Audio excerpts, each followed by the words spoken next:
Hey everybody, this is Perch, and I'm pleased to be here with Matt Moylan from UDON Entertainment. Matt, how are you doing? Pretty good. Thanks for having me, dude.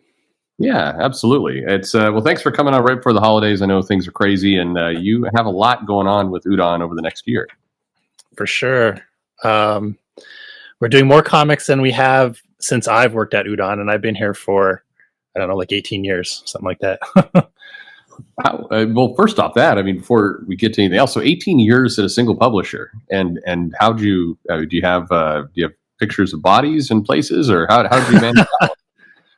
Well, so like a lot of people at UDON, I was like a rescued puppy from Dreamwave Productions after that Mhm. all collapsed. So that was my first job out of college, was working at Dreamwave, as like starting as their web guy and becoming the post-production manager, like running lettering and graphic design and trade paperbacks and posters and calendars, like anything that wasn't creative, basically, on the Yeah. books. And so I worked at Dreamwave for 3 years until the whole thing imploded, and did a bit of random freelancing, and then ended up I started writing press releases at Udon in like 2006, like actually rewriting press releases because Udon CEO Eric Kolek, English is his second language, so it was my job to rewrite his press releases into nice English. And then it's just like at Dreamwave, where he just kept asking me, like, oh, can you do graphic design? Yeah. Can you manage this project?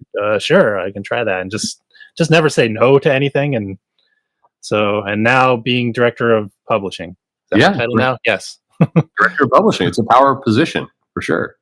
Yeah. And so you came in 2006. Udon was 2003 is when they officially became a publisher. Is that right?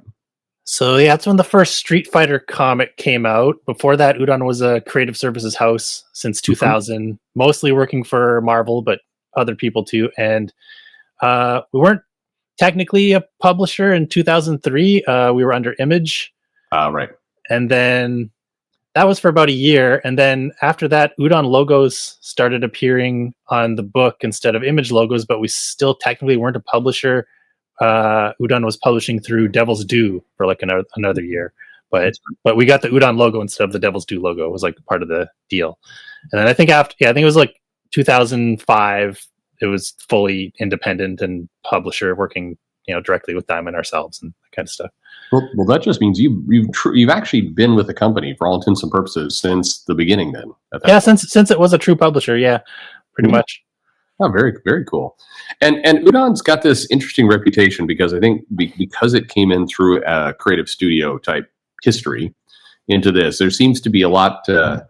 I don't know. The fans, customers, retailers tend to talk about Udon differently and in a positive way, or at least closer to the creator talent. Do you find that there's a kind of a better connection with people as a result?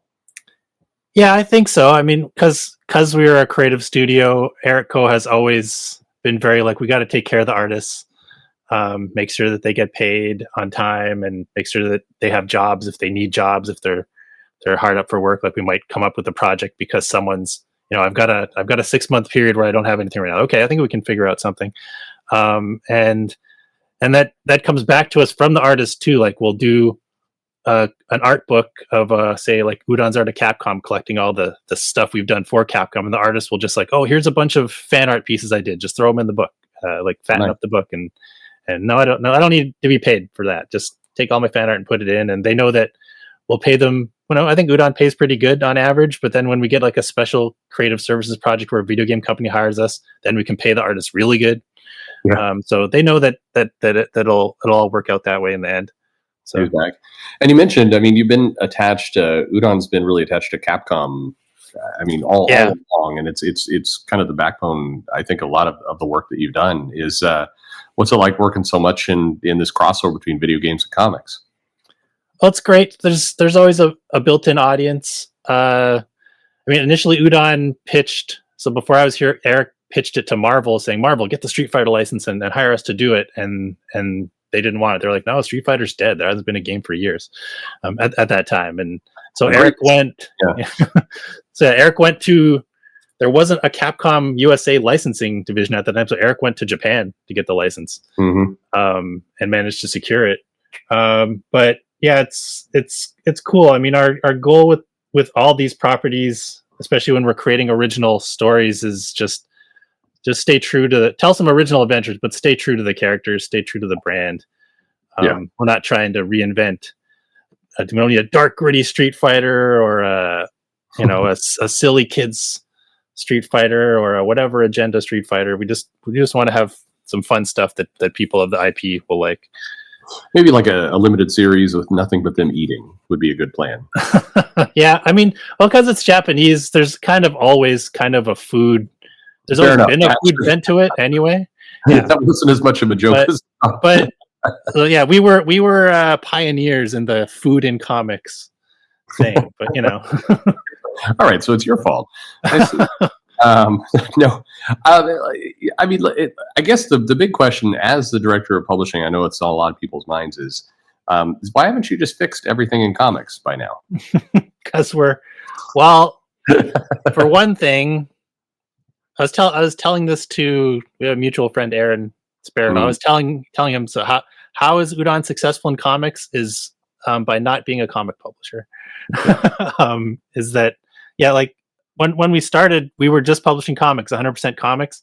Nowadays, I was just looking at the numbers, and comic books are about 16% of our revenue, and direct market comic books, like people going into a shop, like well, we don't know exactly how much is buying, but selling to comic shops is like 3.5% of our revenue. So, but we're always going to do comics because it's how we started, and it's something we like, and it's something continuous that keeps our base out there and keeps us, what makes us obvious that we're a creative studio, like making stuff.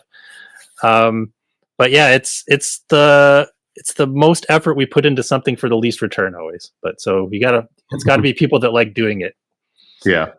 I got to think though, the diversification of your business, having active work in lots of different segments. I mean, it's got to feel, I guess, financially freeing a little bit because to your point, comics is a lot of effort, and you just kind of chase that down the rabbit hole. And if that's all you're counting on, it's got to be a very frustrating feeling. Yeah, it's always been Udon's strength of the diversity of our company. At first, it was that we were both a creative studio and a publisher. So when one slowed down, the other one would pick up. And nowadays, even just our publishing wing, we have these different types of books. So we've got art books, we've got manga, and we've got comics. And we've like during the pandemic, we had the option of like, oh, Diamond's shutting down and we don't know how physical stores are doing. Let's just stop doing comics for a bit, and another publisher couldn't do that because if they just do comics, what are they going to do? Right. Yeah, no, that's I think that's got to lead to the strength of what it does, and it allows you to move with a little bit more confidence because you can take risks. It's not going to tank the company if you do something incorrect. You're also seeing a lot of data and information from other channels. That's got to be helpful. Yeah, and we can afford for a project to break even sometimes, or lose a little bit of money, or and it's also, I mean, the other types of publishing that we do, manga and art books, they're so different. Like comics, you gotta hope that they sell right away, and then that's it. Like you don't have a chance for someone to pick up a one shot in a year, and it gets a big hype and it starts selling again. But like with say like a manga title, we can have a big initial burst, and then maybe after a year, there's like an anime adaptation comes out, or there's a new game in the video game series, and the same manga will pick up again. Like the Persona series, we've sold specifically Persona 4. I think we've published the first volume of that like 10 years ago, and we've sold more copies in the latter half of its life cycle than the first half. That's for sure. No, I mean that's the way a lot of business works. So I mean, other industries, you have that back half of the revenue. I mean, people are panning it right now, but Red One, that film that was out earlier, didn't do well in the theaters, or particularly well. But now the back half of the publishing, or I mean, it's a movie distribution deal, but basically what Amazon has done is putting up big numbers. So I mean, it's just a lot of other industries have that the second half of their life tends to be the strongest, or at least there's opportunities they can create. But with comics in the direct market, and that really feels like the flaw and the trap of the direct market is coming from a guy who's a retailer. It's a one-way street. And the back issue revenue is going to happen at the shop, and the shops love that, of course, so it keeps them in business. But for the publisher, it's such a. I mean, well, actually, I'll ask you. If you said you have to make your money up front, how many weeks is that? If you publish to a direct market, how quickly do you need to know if something's a hit or not in that world? I mean, it's different for us because we're up to now. More than half of our comic revenue comes from our own website. Selling, and that's because we do lots of variant covers, and some of them expensive variant covers, and we sell them ourselves. They're like our own retailer exclusives. And a lot of people think that's really harmful to the industry, but it's you're a person, but I've been kind in the past, but it is, you're doing it a little different. I think there's a big difference between selling on your website versus popping a first issue with 30 variant covers and having no interest in the next 12 issues that come after, and eventually. Oh yeah, I mean into the direct market we put usually 4 covers. We have an A and a B and a blank sketch cover and a 5 copy incentive, and that's really it. Once in a while we'll do a couple extra covers, but I think at least from our perspective, it's not like, I don't think we're selling much into a speculator market. We're selling into a collector market. It's like people that actually want these expensive things. And it's, I always point at, remember the Futurama episode where they go to the art gallery and all the paintings are painted on like the fat guys' bellies. And they're just like, that's just where people want their art in the future, on fat guys' bellies. And like, for some reason, there's a large group of people who just want their artwork on a comic. I mean, if we were selling this stuff as prints, it wouldn't sell as well. It would cost us the same to make an 11x17 print, but people want it on a comic book. yeah, you're right. I haven't been kind to the variant business, but again, it's a different game. It's using the variant business to prop up the entire rest of the line, and your world is a little different. But if you are putting something through direct market and you've come up with a comic and you have to sell fairly quickly that first issue, is there a magic number that you need to hit if you know it's going to sustain or not? If we were just hoping to make our money, like break even on a comic, we just 2 times 6. So I love that you're doing it this way. Plus, the exact same way I do it would be last year's questions. 6,000 to pay for the creative, and like another probably like 10,000 would like pay for everything, creative and printing and little things, and all the covers.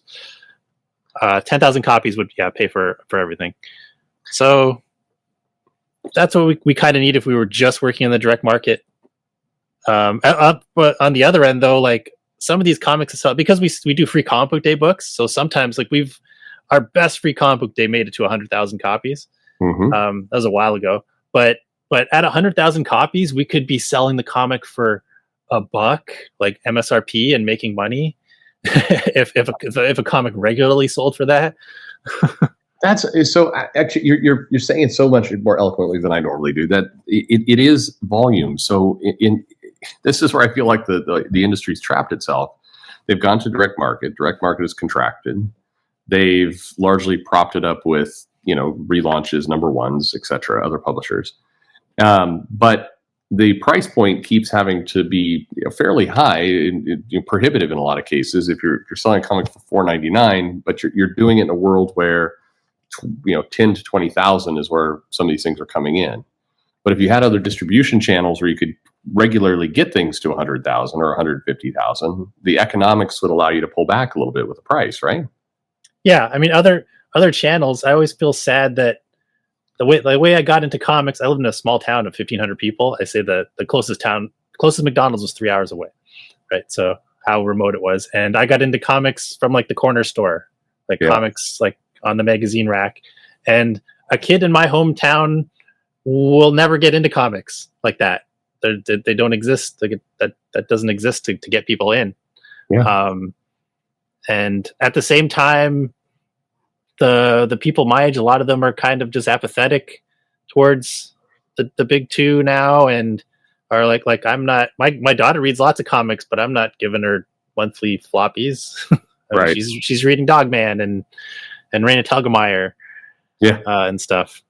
Yeah. And those two, I mean, I do hate that when the discussion of how good comics are doing, that those are brought up. I'm like, those are a different thing, guys. When we're talking like comics are doing bad, we're talking about, it doesn't have its own name as the problem, but we're talking about like comic books, floppy comic books and graphic novels that are shaped like that. And it's like a whole different thing. Like, Yeah, people have used the Western comic books, and the first thought that always comes to my head is we're talking about Jonah Hex somehow here, but that's not obviously what people mean. I don't know. It is tough because it's one of those things where it's now chaining off of itself. It's it's a small market. It's a lot of incentives. It's a high price point. It's not in places where kids can just discover things. So they don't. So they, the new audience isn't coming in. So you're playing now more to a collector speculator market. So the prices go up a little more. And it's this run to the bottom that I would love to see reversed. And it's been long the theory that if you just get into other places and you can get that volume up regularly over 100,000, there suddenly becomes a lot of things you can play with and price and everything. I mean, if the big two took their best Batman and their best X-Men and a couple of things and sold them for $1, I mean, everybody in the industry would just buy it. Like, oh, it's $1. Of course, I always buy X-Men just because it's $1, and it would go up just there. But it'd give a chance for anybody, random person who wanders into a comic shop, looking for something for their kid. They're like, oh, get this, it's $1. Oh, great, Batman, awesome. Yeah, I had somebody write in a question. I answer questions on the channel all the time, and somebody wrote in with this idea of like, here's how we're going to save the comic industry. And the idea was we're going to polybag all the comics so they're blind items, and it will be like Pokemon cards where you'll need to buy several of them in order to get the cover you want.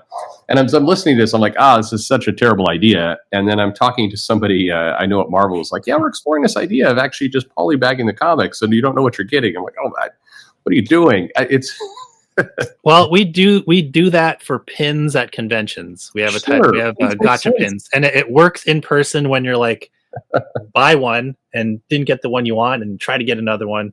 We've tried doing it online; it doesn't work. Nobody buys blank stuff online. But who wants to read a comic book? Yeah.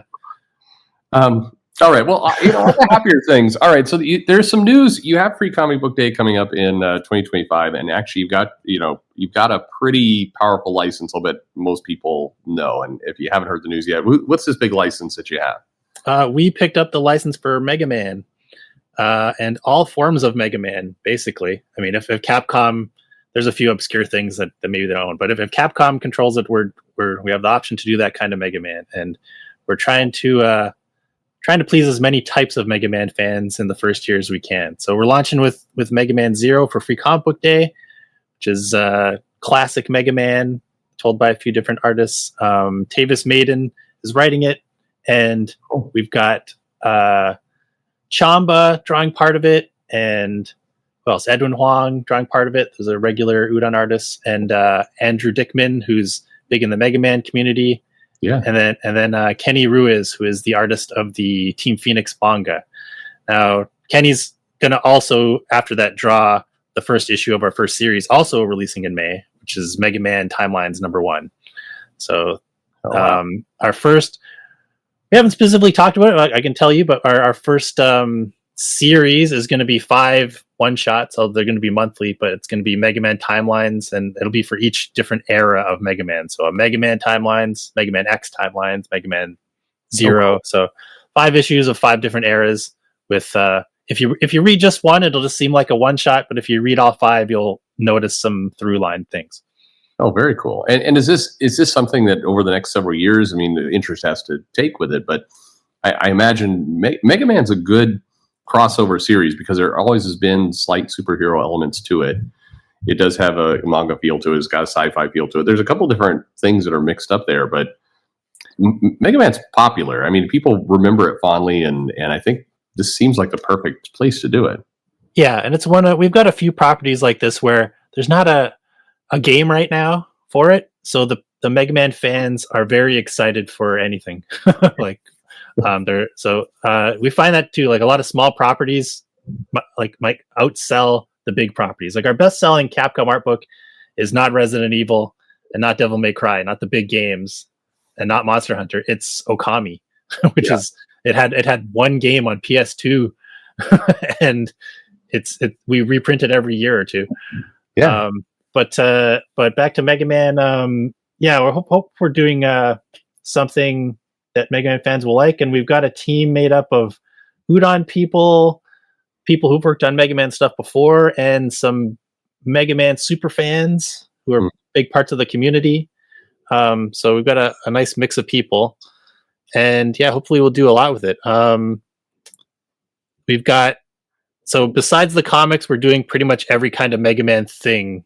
You know, like we're doing, we've got new mangas coming out in 2025. We've got new art books for Mega Man coming out in 2025. We're gonna probably bring back some of our past mangas that we've published, like Hitoshi Ariga's stuff, in new editions. So it's going to be Mega Man's year, at least for us. Yeah, very nice. And I mean, the Venn diagram of gamer community and comic book community, I mean, there's a big overlap there. And I think in particular with properties like this, like Street Fighter, like Mega Man, where there's a little bit of nostalgia that can come in. It's got some elements that really play to what we're currently doing. There's no baggage of any kind of current gaming and whatever controversy is going on there. I mean, I've heard of none of the controversy. As far as I know, all the current games are just going over swimmingly with everyone. There's no one's ever bitching about anything. But Mega Man's clear of that. Like there's no. There is I don't know, maybe I missed something. It's a lot. It's like X-Men, that it's an allegory for everything. So like Mega Man is, that's about robot rights, is what a lot of it is about, and that's not specifically about anything. It's just about how everybody should kind of have the same rights. So so everybody can understand it. You can see yourself in it, but it doesn't also you just don't have to deal with any contemporary issues on any side. You just get to tell a pretty cool comic book style sci-fi story. Yeah, and I've been excited seeing the art come in, because it's different stuff than we usually do. Like because Street Fighter is all about martial arts, but now some of these Mega Man books are like, oh, the hero's flying around on like a jet sled, and it's like, oh, we don't get to do this kind of action very often. There's a lot of, and Mega Man has a pretty built-in, massive supporting cast as well, or at least different villains and different characters. It's one of the richer franchises. So, and it's got a lot of it as the series goes on, it becomes very self-referential. So the further you go on, we can do some super nerdy stuff for the really big Mega Man fans, but we can also do the classic Mega Man stuff that's super accessible. And you're also doing a lot with Street Fighter as well next year, aren't you? Yeah. So this Street Fighter is part of, we have basically a shared universe. Some of the games themselves are a shared universe, not all of them, but we have a little bit more than the games do. So we do Street Fighter, we do Rival Schools, which is kind of like what's it like Volcano High, or like, I don't know, it's like different school clubs kind of battling each other. And then we've got Final Fight, which is kind of Capcom's, it goes back to the late 80s, but it's Capcom's take on like a 80s American action movie. Yeah. Like in a dirty, gritty New York like city.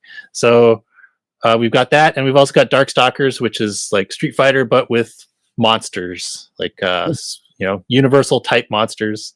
So of those, Darkstalkers is not, at least not yet, part of the same universe as the games, but in our comics they're all part of the same universe. Yeah. And you have the issue coming out in January for Street Fighter. You're writing that issue, right? Yeah. So I do that usually when it's something special that I don't want to explain to someone to do.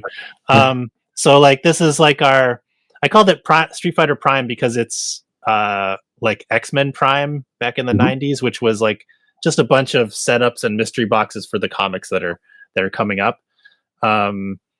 So we've got a new villain group called Vortex Inc., and they're all original characters made for the comic. And the reason we did that is Capcom, we had some plans for some Shadaloo stuff, the regular Street Fighter villains, and Capcom said, what you're planning is really similar to what we're planning for the game, and we don't want people to be confused. So they asked us to take a break just from the Shadaloo guys, and we said, oh, so can we come up with our own villains? And they said, yeah, that's great. So each after Street Fighter Prime, will have quarterly one shots throughout the year. Street Fighter Masters Guile, Elena, Corinne, Zangief, and in each one they'll all fight a member of this new team Vortex. Oh, very nice. And is there, and you kind of referenced the studio and kind of giving you notes. Is that ever been restrictive, or what's that relationship like? Not really, but once in a while they tell us no, but they usually give us a good reason. Like we wanted to have Guile lose an arm at one point and have to do and then be able to do his song, have to learn to do his song booms with one arm, because that's how Charlie, his mentor, does it with one arm, but Guile always does two arms. And they told us that's kind of taboo to have like a disabled person fighting. That's like a very taboo thing in Japan. Like, and they said, we don't want you doing it. It's kind of the reason why the character Oro in Street Fighter 3, he originally was going to be a one-armed character, but then they decided to make him, he has one arm tied behind his back instead of so kind of understand that, but mostly they just tell us, I mean, for a while it was pretty freewheeling, but lately they tell us about details. The old Capcom art is sometimes inconsistent, like the reference. So they've decided in the last few years to, even though the new games have new costumes, they've gone back with the old costumes and decide this is the way it is. Chun-Li has this many spikes on her bracelets. This is the way her this is the way her flaps on her arms go. This is how many ribbons exactly she has in her hair. So they keep us on point on that if we're using now out of date reference. I see. It makes sense to have that quality control. And I think, the stories you often hear are things like, we can't have Wolverine smoking. I know that was in the comic before, but we can't do that anymore. Tony Stark can only have this kind of car. Guile losing an arm, it feels like a more major thing they're stepping in for. Some of this stuff. So, and we can't try to catch ourselves too. Like we wanted to have, and we did do it. We wanted to do like a dark Hado Sakura, like how Ryu is always struggling with his dark half. And we want let's put Sakura into that. And the initial idea was to have like her, how she get this dark, have her little brother get like killed in a car accident, and then we realized like we can't take that back. So we can't, even if we can kill characters, but we can't bring Sakura back from that after, I don't think. Right. So we're like, so in the end we decided that something just simpler, that Ryu was sort of kidnapped and she failed to stop the people who were taking him, and it pushed her into being involved with Akuma for a little bit, but she can bounce back from that. So it's about bending the characters a little bit, but always bringing them back to their iconic versions in the end. Yeah, you're not too deep into defying expectations at that point. Yeah. Tell me, as a director of publishing, what does a week look like? What do you find yourself involved in? Okay, well, sorry. Luckily nowadays, so it used to be when UDON started, Eric ran everything, and for many years it was basically Eric did deals, like negotiating deals and dealing with licensors and paying bills and things, and I ran the publishing. And the last couple years we brought on Marshall Dillon as like a second editor. He was working at Coffin Comics for a while, and now he manages some of our comics and some of our manga. So that's been great. But it's all kinds of things. Most of it is a lot of it is dealing with printing, like approvals of proofs and sending files out and finishing. I also do most of the graphic design at UDON. We've got a few other graphic designers, but I do a lot of it.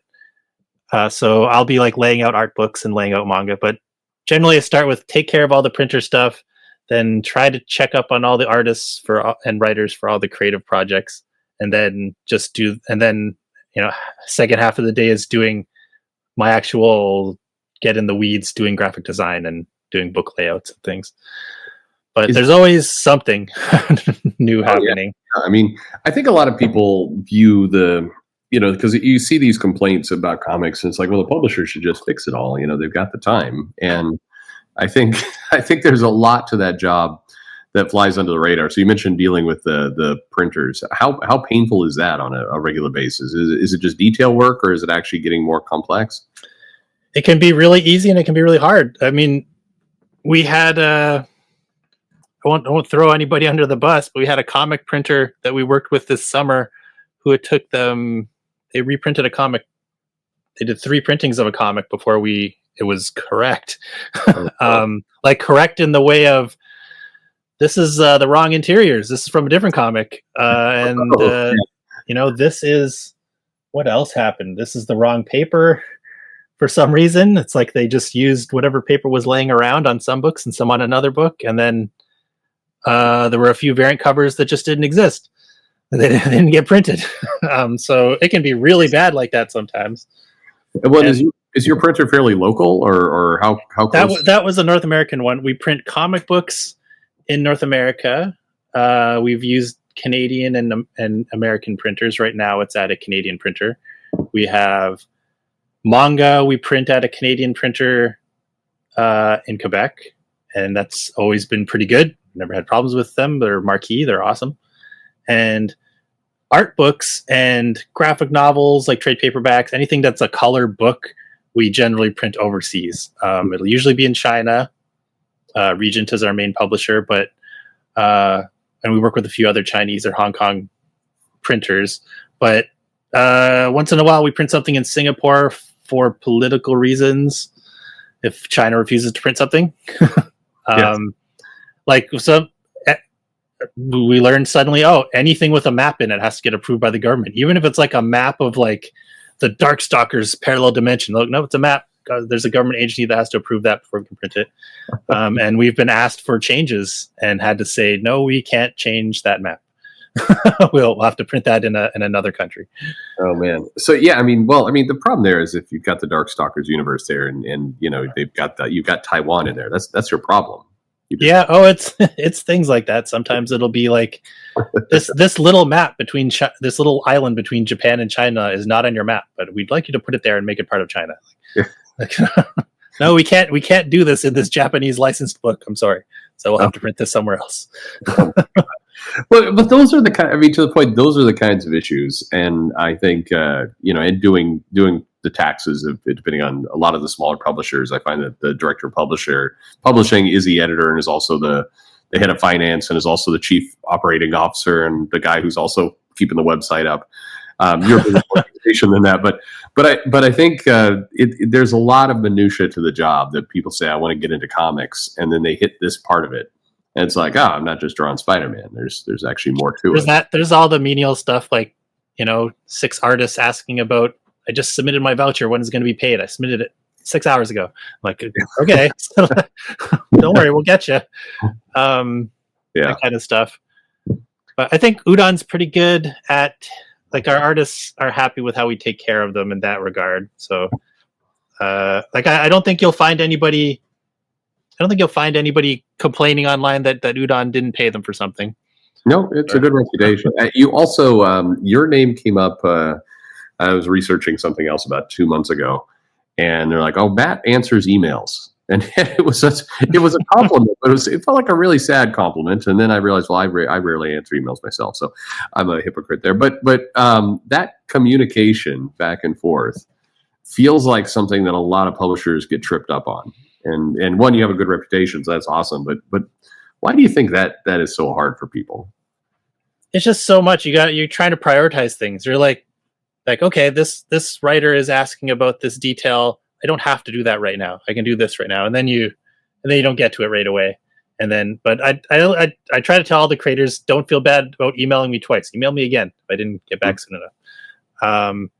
But I think it's just that everything's on fire all the time. So it's easy to push back the stuff that's not urgent, even though in the end it will become another fire if you don't take care of it.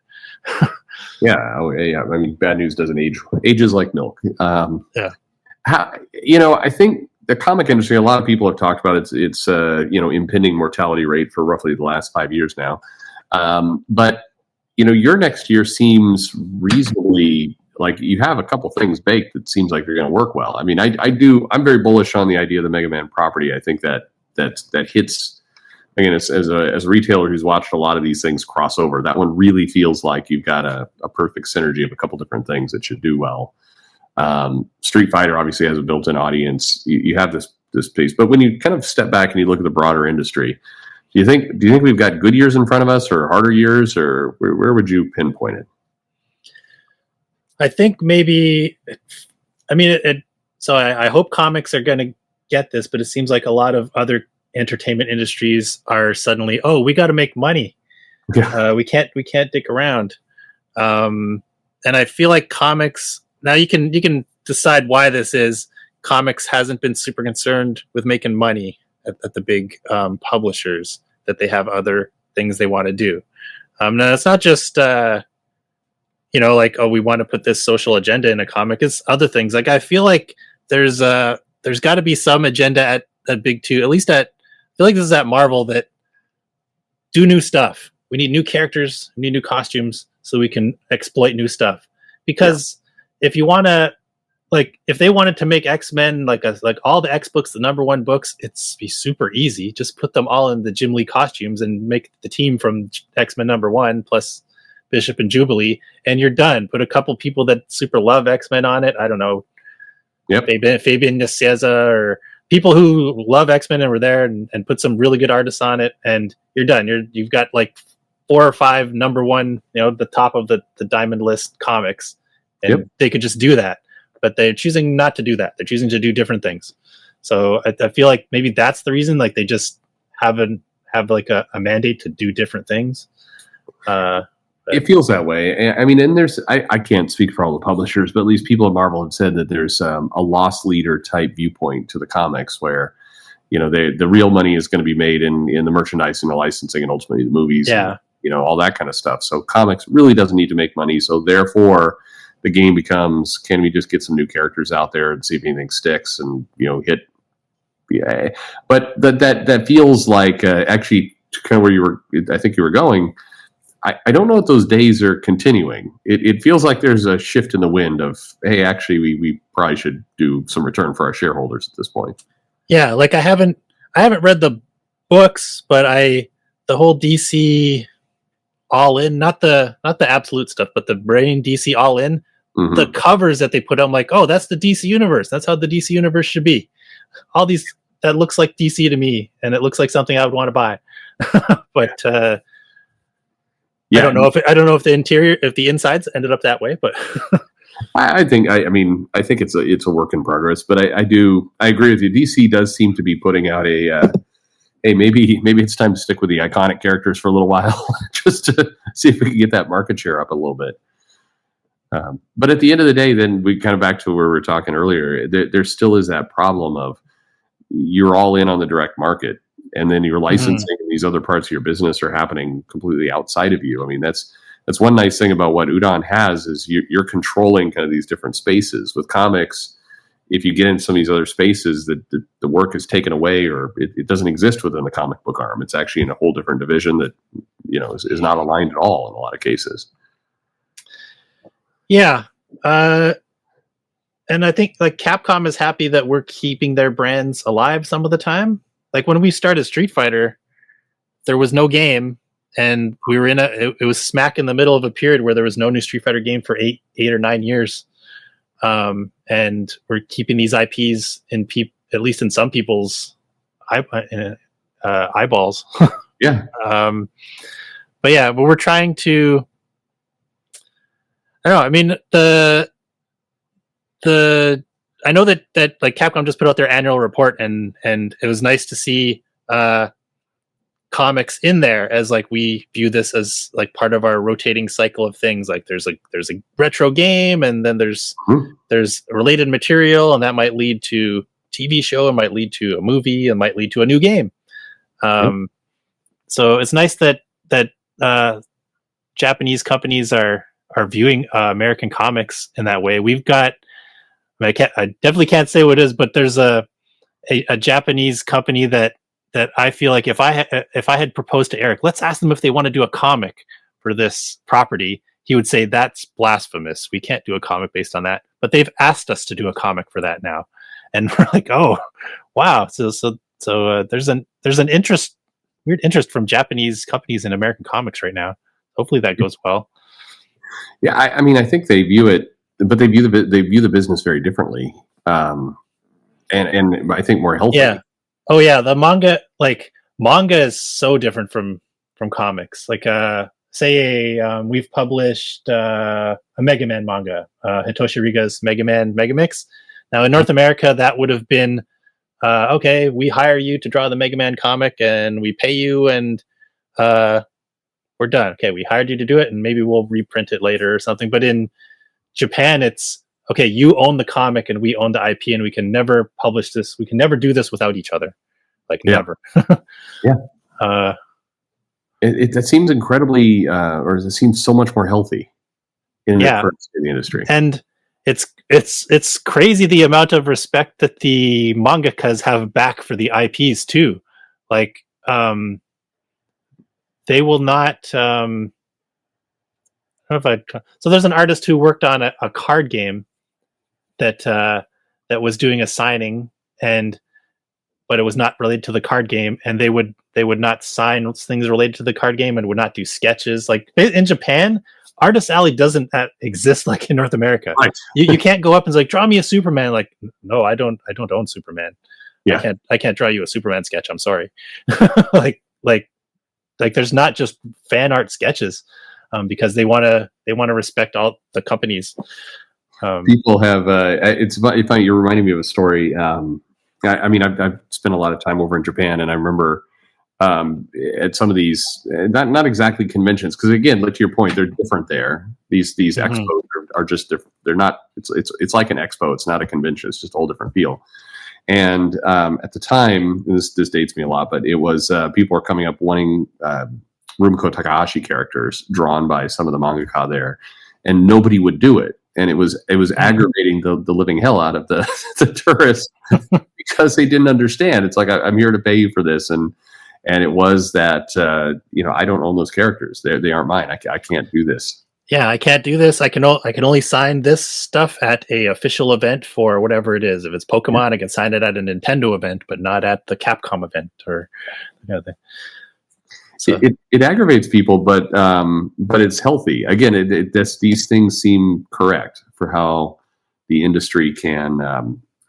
Just of the effort that gets put into it and everything else. I think it's a healthier world. But yeah, not, go ahead. Sorry. I think it's been one of the reasons we've been successful too is to it's on two fronts. Like Eric's always been successful working with Japanese publishers and Japanese creators because he's worked to understand how Japanese people function and how their business functions and how to respect. I know a lot of when we have another partner on something, sometimes an American partner, they'll just be like, "Well, just tell them that's the way it is." In North America, no, we can't just do it the way we always do things. We gotta either explain to them and make sure it's okay with them, or work the way they want to work. And it's the same way.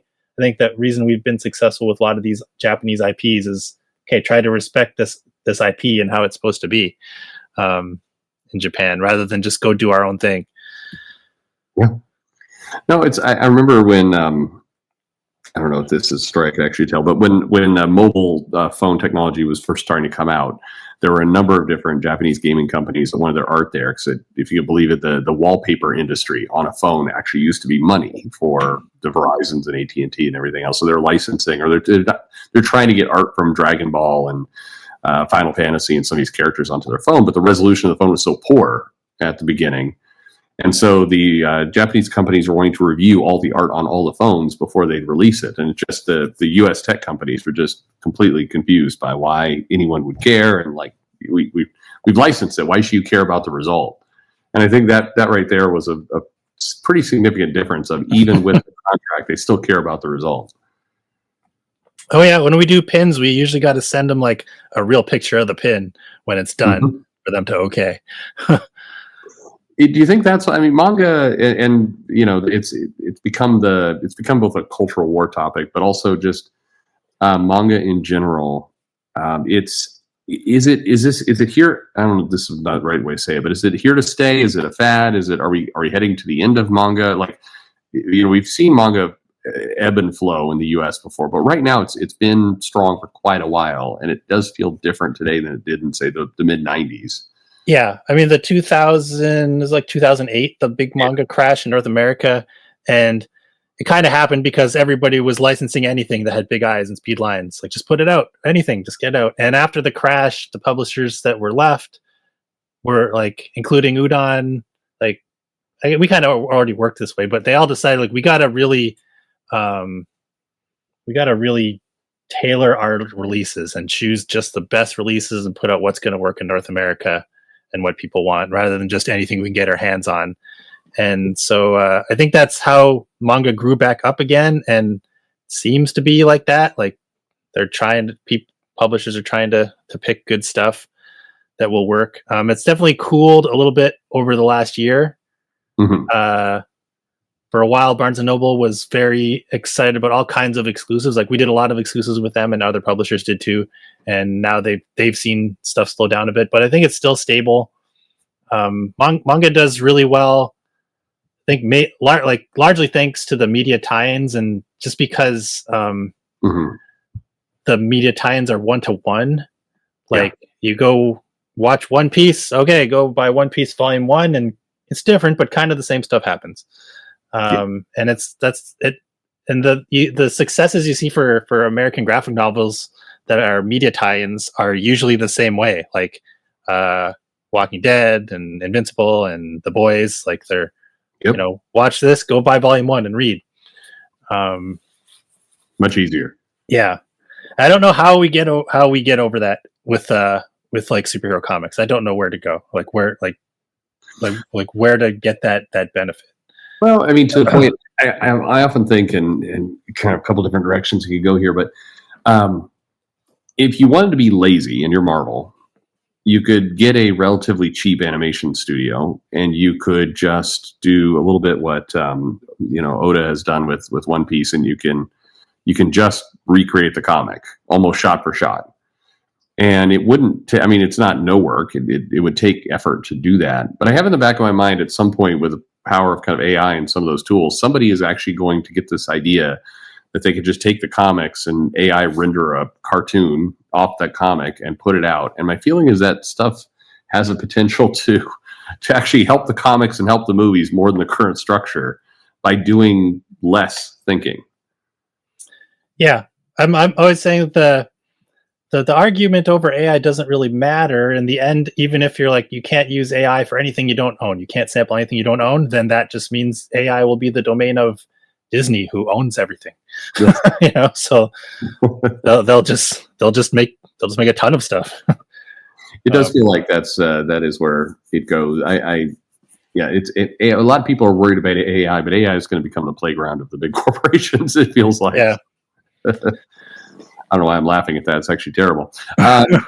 Well, anyway, I think so. All things considered, though, you have this company. It was born from being kind of a creative agency. It had its it sounds creepy when I say it. So its tentacles into lots of different businesses, where it was helping on the support function, very tied to creators. It became a publisher, got partnered with a really great company. In this case, that had a nice tie into video games. It's allowed you to branch into a lot of things. And so you've weathered some pretty crazy stuff with the crashing of the comic industry, going through COVID, kind of all these other pieces. And Udon just continues to move along strong. And again, I mentioned at the beginning, you've been at the company now, what you said, 18 years? Yeah, since 2006. So in June will be 19 years, I guess. Yeah. I mean, that's not typical in comics to have that kind of run and also be happy with it. I mean, you seem to enjoy your job. Yeah, it's partly having a variety of stuff to work on. Like, we've always got new properties and new stuff. I mean, I don't want to speak for Marshall, but I know that he was really happy at Coffin, but he only got to work on one thing. He only got to work on Lady Death. So I think he's happy to be working on a bunch of different things. Plus, it's a small company, so I don't have 10 people that I got to get approvals above me. Like nice. Like if it's a big deal, I got to get Eric to approve it. Sometimes me and Eric and Marshall all talk about something, but it's not. I'm not disconnected from the person. Even our artists, they can, pretty much all our artists could just talk to Eric about something. and we have the benefit of being a sole owner company with no debt and no investors or anything. Mhm. So, like I look at sometimes, oh man, the IDW financials, and I'm like, oh, this quarter we lost $600,000. I'm like, okay, we'd be dead. We'd be dead if that was our quarterly statement. But I mean, but just because we've never taken any investment or anything, I guess you can do that. But Well, yeah, I mean, it helps. I think, and this steers probably into some waters we don't go too much into. But when I looked at some companies and kind of doing some things as a publisher and still have that ambition, I was shocked how many of these publishers do carry debt, and not a little debt, but substantial debt that entry level startup tech and pharma companies would blush at. I mean, I don't even understand how that's possible. Like insurmountable. Like you know that you're never going to make this back, so you've just accepted it at this point, or I guess your investors have accepted it. But yeah, I just it defies all reason to have it this way, and it hurts because I think as people who like comics, and I mean, at the end of the day, if you grew up in the 70s and the 80s and you're reading a lot of these comics and you're doing stuff with Marvel and DC, I mean, the hope we all had was that there'd be several other indie companies that would be strong, that could kind of challenge this dominance, at least give you a lot of different things to read. And to see us here in 2024, almost 2025, and this massive amount of debt in this space, it's painful. And I would argue that, the best hope for kind of Marvel and DC putting out kind of the work that sometimes people ask for is a strong indie community that's actually going to push them to do that. But if the indie community is heavily in debt, and like you said, there really is no hope that it comes back. Like they're so underwater. Yeah, I mean, because we don't go into debt. Eric's pretty good at making sure we only take a couple risks at a time. Mm-hmm. Like we'll come. I've got these 3 ideas. Okay, let's do one of them and try that out. And responsibility, I think. Yeah, and we also I remember this back from the Dreamwave days. Like working with the Dreamwave and working with Devil's Due a little bit, and some of these other companies. Like not everyone pays attention to the numbers. Like numbers like I guess it's because because UDON is in the book market. We have so much better information than the direct market. Like we can go and check, okay, Barnes & Noble ordered 10,000. That's great, but they have 4,000 on the shelf still. Okay, we're sold out, but we should not be reprinting this right now. We got to wait and see if those go through.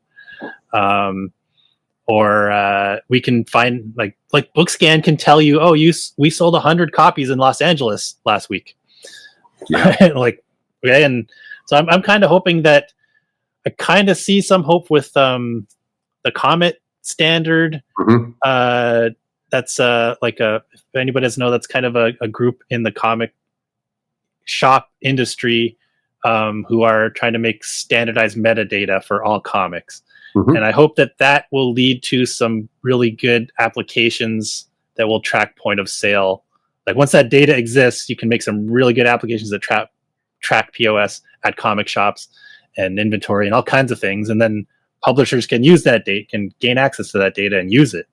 Because like right now, I just know that I sold, I mean, I could ask Diamond specifically how much the comic, like how much Midtown bought of this issue, I guess. But generally the info we get is we sold this many of this issue to the direct market. Yeah. And we don't know if anybody bought them in the store. Besides that, reorders came in and people ordered some more and we sold out. Okay. Yeah. So I guess that means that this comic shops are happy with the amount that they bought because they bought some more and they bought some of the next issue, but we don't really know. We can't see like, oh, this issue sold out right away, or this issue's just sitting on the shelf. Or well, and I mean, it always shocks me because I think a lot of people in these positions, when they get the office job and they're in that head of publishing position, they talk about coming from the comic shop and knowing that world well. But I can tell you, if you've ever been a retailer ordering comics, there's this point where, particularly for the big two, you will just put in the same number you put in last month because you're going through 500 books in a catalog that is often poorly written with bad solicitations a lot of the time. And so it is not, I do know the publishers will say, well, we must be doing something right because people are in the same volume. But it doesn't actually work that way. A lot of retailers will just keep moving off the cliff for several months before they realize, like, oh my God, I'm putting a lot in the quarter bin or wherever it happens to be. I should cut back on my orders. And then that cutback is often severe. Like you go from ordering 100 copies on the shelf to 10. And I think that's what shocks, suddenly the publisher is like, oh my God, what happened? It's that very slow rolling information. I hope this project works out well too. I don't know enough of the principles around it, but it's desperately needed. Yeah, we went to Comics Pro for the first time in 2024, and that was like the best event that we went to all year. Just talking to retailers, you do like comic. I don't know if have you been to Comics Pro? Many times. Many? Okay. So I don't know when they started this, but they do it's like comic book retailer speed dating, where you sit at tables and have 5 of them and talk to them for 10 minutes, and that was great. We picked up a few things that we obviously should have been doing this the whole time. We've never done it. I guess because we've gotten away from comics as our main thing, but I always thought a final order cutoff was more, this is just your chance to adjust your orders. So we never did it. Right. And talking to comic retailers, we learned that a lot of comic shops only do final order cutoff. They don't even do the initial orders anymore. So, okay, we got to get on that. And suddenly our floppy sales are up 30%. Yep. And now part of that was that, maybe some of those people were reordering before, but still it's, that was great. Or, they gave us a few ideas even about our barcodes. They're like, oh, that will help sell more. That's great if we change the barcodes this way. Mm-hmm.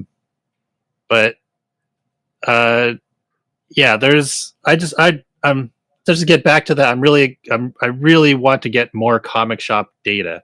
If we could have book scan for the comic market, I would be happy to have all our comic books be returnable, because that's the market we already deal in. All like I said, 85% of our revenue is books, not comics, and those are all returnable. Yep. I think it's the lack of data it's another one of those problems that's kind of crept into comic books. Now people have lived with it so long, they just don't think about it. I don't know if you've ever seen way back in this channel's history, and I keep meaning to get back to it. I used to put out kind of a sales report of runs of here's how it tracked and here's the things that cause us. Yeah, I've seen a few of those. Yeah. And what always shocked me about that is I get people from the big two from editors going, oh, thank you for putting this together. I've never seen this information. I'm like, yes, you have. You're the company that made it. Yes, you have to have seen it. It can't be just from me. But I think people just are at this point not trained to kind of look at it that way. But I think a lot of the clues in how you move 20, 30% of volume up are sitting there pretty open if you just can know where to ask or at least put the data together in a structured way. But anyway, it's one of those. To me, this is the most aggravating thing about comics. It's not the whatever some creators mouthing off on Twitter about. It's this stuff that makes me so nuts. Oh yeah, most comic readers don't know about any of this stuff. Don't know about this guy's yelling at this guy. This person is blacklisted from that because of whatever politics. Nobody knows about that. It's the 10% of us who are online that know about that. But right. It's people ask me a lot, like, well, when you had the shop and people would come in, how many people talked about these various kind of online feuds? And it's like one every month, maybe. Like that nobody wants to talk about that when you're in a shop surrounded by comics. So yeah. Well, look, I mean, I don't know. You're in a fascinating space. I'm loving that you have Mega Man. I just I pulled up on my tablet here some images of kind of some of the old manga that used to be out a long time ago, and just the sheer amount of characters that you have to play with. Oh yeah, just classic Mega Man. So just imagine 11 games times 8 bosses. That's like 100 characters right there, and all the main characters, and that's like that for every part of the franchise. There's tons of characters. Any hope of or like at any point, and it doesn't really fit your model. This is old school thinking, but is there a world where you say, all right, well, there's going to be a Mega Man comic now, an ongoing and we're going to commit to a 5-year run or something like. Is that even something feasible in this day and age? Well, usually our licenses are 3 years, but okay, well, there's a problem. But for Mega Man right now, we are like Street Fighter. We've been doing quarterly, and Rival Schools Darkstalkers 2 or 3 times a year. For Mega Man, for at least for the first year, it will essentially be monthly. There's something Mega Man coming out every month in a comic book shape. And that's something we haven't done for a while. We've done a lot of one shots and a couple miniseries, but we haven't done like a whole year of an IP. So hopefully that'll work out for the better. feels like a reasonable bet. Yeah. Well, that's awesome. But like I said, because we're so flexible, we've got the option to do, we should go twice a month with Mega Man, or we should go to quarterly with Mega Man or something, First of all, I mean, we've been talking for an hour. It hasn't felt that long, but I wanted to ask you, what can I do for you? So what can we do for you? People who are either listening to this or what can we do to help in all this? We want to talk about what you can do for us. What can we do for you? Well, I mean, I really want to be on your show because we're one of the few people talking to the people that go into comic shops on Wednesdays and buy things. And that's the audience that we'd like to get some of these books to. But, I mean, for just the average reader, just tell somebody there's a Mega Man comic coming up, or tell somebody there's a Street Fighter comic out, because we still get all the time, oh my gosh, there's a Street Fighter comic. That's my favorite game. I play it all the time. I'm this rank, and but they still haven't heard of us because it happens sometimes. But if you know somebody that likes video games, tell them about Udon's comics. Yeah, get the word out. Yeah, for sure. Hey, actually, one last question, if you don't mind. I know I'm taking up a lot of your time, but it's good. But how? What is your thoughts on digital, and how is that played for you? Okay, so I'll tell you that we actually we do digital stuff. We haven't put out our comics digitally since the pandemic, like our monthly comics. We haven't had any new digital comics, and I can tell you that we don't get pirated anymore. Like we're not. You go to the piracy sites and it just stops because American comic pirates are lazy. It's not like Japanese, like manga pirates that they scan stuff the minute Shonen Jump comes out. But they just take Comixology. Well, it's just Amazon now. They just take the digital files and just convert them to JPEGs and post them up. Yeah. So we don't get pirated anymore. So we're the only source to get these stories now. And I kind of wonder if that's been good for us. But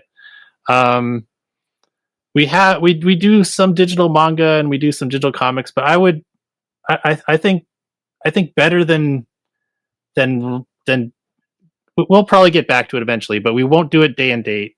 We'll be behind. We'll do it when the trade paperback comes out. But I would even be happy though to put out a bunch of our stuff for free, which we have done before. Like put out the first year of Street Fighter comics for free, put out the first year of Darkstalkers for free, and just get people to read it. Mm-hmm. We have tried that before with we released it as a web comic on, I don't remember what it was called, Hive, something like that. We tried that for a while, but I would be happy just to get more people reading it and putting out a ton of our back stuff for free. And if they like it, they'll buy the new stuff. It feels like you, because of the video game connection, because of the power of the license, and so much of it is digital. I mean, there's this whole angst, I think, of a lot of classic comic collectors, and that those are a lot of the people propping up a lot of companies right now. They don't want to go to digital. They want to feel it in their hands. They want to put it in a bag and a board, and they want to, destroy it when they try and take it out. The tape rips up the cover. They want all those experiences, and so digital is heresy to some extent. But it also feels like, if you look at what Jump has done in Japan and other places, it's also a clear unlock to getting some more visibility. It's just how you do that is not the clearest path. I think it's unfortunate that we lost the best digital comics platform, and we lost it a long time ago. Actually, like when Comixology first came out, it was great when it was on iPads and you could buy on the tablet. When you could buy comics, it was dangerous, man. Like it was too easy to buy comics. I bought so many digital comics, and then they switched to. Then Amazon decided, we don't want to give Apple a cut. You got to go to the website, and then you can go back to your tablet. That just killed it for me. Like I don't want to do all that to get my comics. So if someone, I know there's a few other digital comic services, but if someone could get us back to that, where you can just buy on your mobile device, it would be so good. It cracks me up because Apple's going to take 30% of cut just on average of kind of what they're putting out, or not average. Yeah. That's They're going to sell more than 30% more, I think. Yeah, right. I mean, it's such a crazy move. I mean, there's plenty of if you look at microtransactions and other things that are going on through Apple. Yes, they're giving them 30%, but they would have zero visibility and distribution if they didn't. And so it just seems like the most self-defeating place. But clearly Amazon knew what they were doing with Comixology. I don't know if this can ever be incorporated, but the most satisfying way to digitally purchase things ever was for Rock Band, the video game. Yeah, where you could buy them with the drums. You could be like, tap around with the controls, and when you buy something, hit the drums. That was amazing to buy something with your drums. It works. No, it's actually and it's kind of what you said about the original Comixology. If you make it so that it is just one click easy to purchase stuff, you wind up buying a lot of crap you don't need. Yeah. But which then you're paying Apple 30%, but you would have had no hope of any of those sales without that. Dude, I'd buy stuff like, I have Avengers Forever. I have the original issues. I have a trade paperback, but I'm on vacation and I got the urge to read it. Like, buy it again. I did that so much. And you look at kind of not anymore, but you look at the library of what I had. It was all crap I had at home.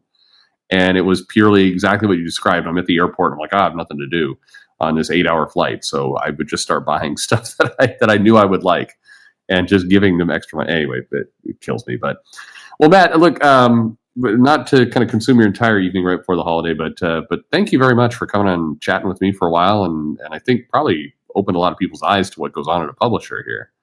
Yeah, it's been great. I'd be happy to come on anytime. We'd love to have you back. I'd like to continue. There's a lot of other things we could talk about, but thank you for tonight. And well, let's talk again real soon. Awesome, dude.